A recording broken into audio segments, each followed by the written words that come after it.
Karin. Which way do I click?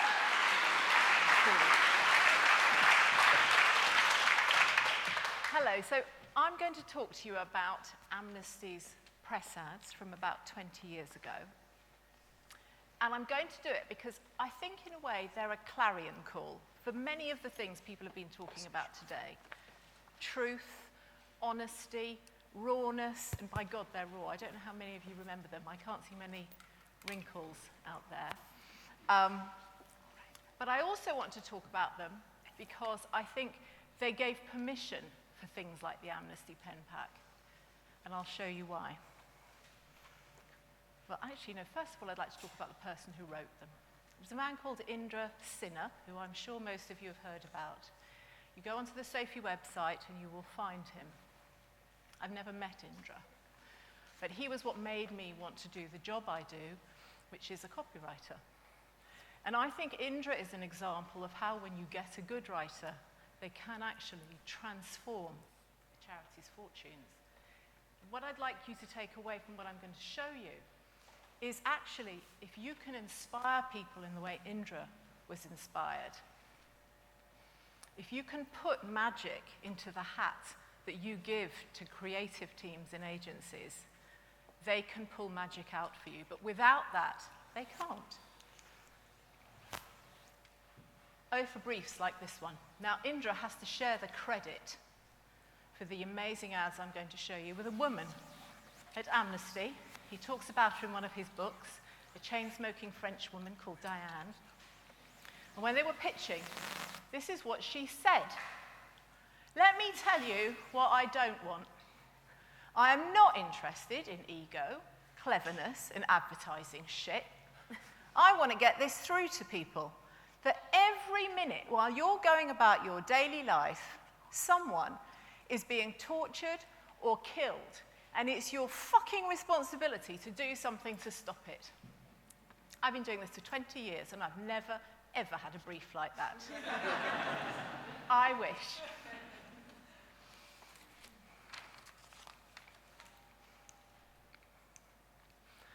I can't read these ads to you, and all I can say is you have to go and read them.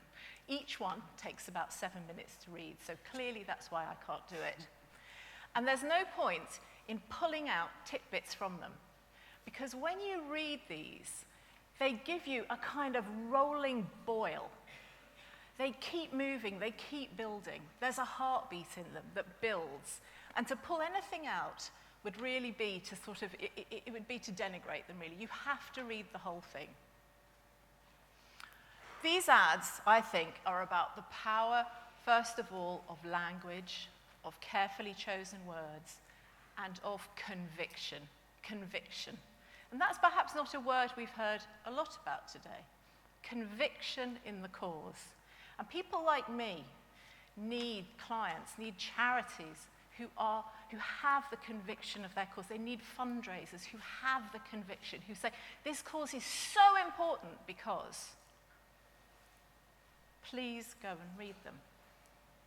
They aren't sentimental. They aren't a rant. They aren't manipulative.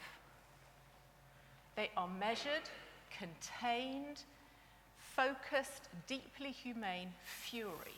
And I would say they are fury. And if we can't have fury in our fundraising today, when we are knee-deep in tragedy caused by this recession, when can we have that sense of indignation and fury?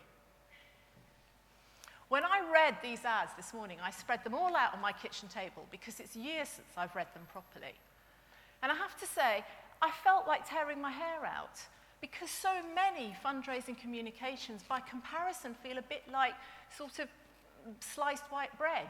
You know, these have got real nuggets in them. They're so chewy and they're so memorable. They're amazing storytelling.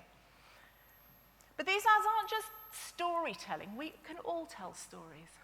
I think they are interesting storytelling, and I underline the interesting.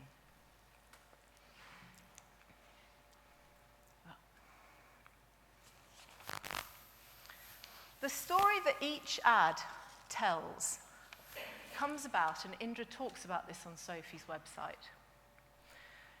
The content of them comes from proper research. Proper research. Hunting for content is not something that has come with all our online activity. We talk about it in that context, of course. But actually, you know, it's always been there. Journalists have done it for years. And actually, to find a lot of the information for this, Indra interviewed Sunday Times journalists, people who'd been there and seen it. He talked to the people who took the photographs. He didn't rely on a piece of A4 paper as briefing material.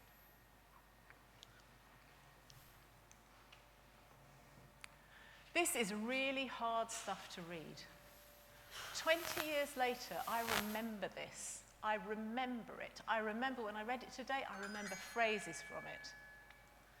This ad admits, it actually admits how hard it is to protect people.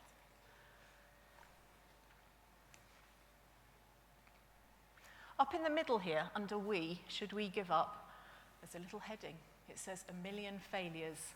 1 million failures. Who puts 1 million failures in their fundraising, I wonder?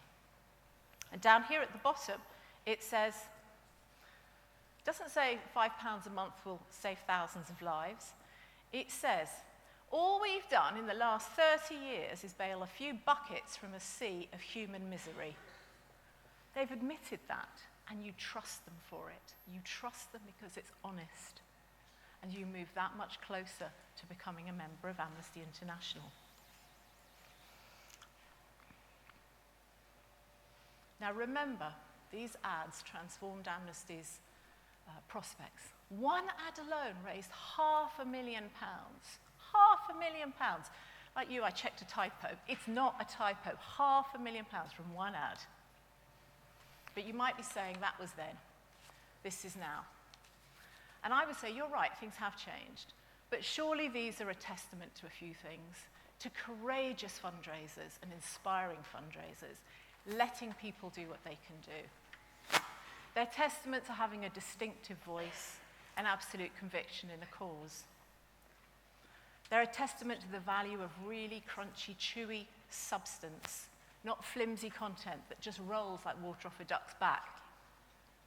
And they show that trust in the people we're trying to woo is so important. I think sometimes too often we tell ourselves that the public can't take the hard stuff, the challenges, the reality, the complexity. These ads say they can. Just want to show you the man himself. Over to Indra. Fantastic photograph. I hope when I retire as a copywriter, that's how I will look. And I just wanted to give you his pearls. I hope that's. Most people are He says, most people are fundamentally good, kind, and unselfish. Writing addressed to these virtues need not be sentimental Disneyizing. I love that. Which is a sort of opium for the masses. It can be a strong, direct exchange about things that touch people's lives. Last one. Be a voice for the real feelings of ordinary people, their anger, frustrations, despair, and hope. Work with them. I think that means make them your partners. Thank you.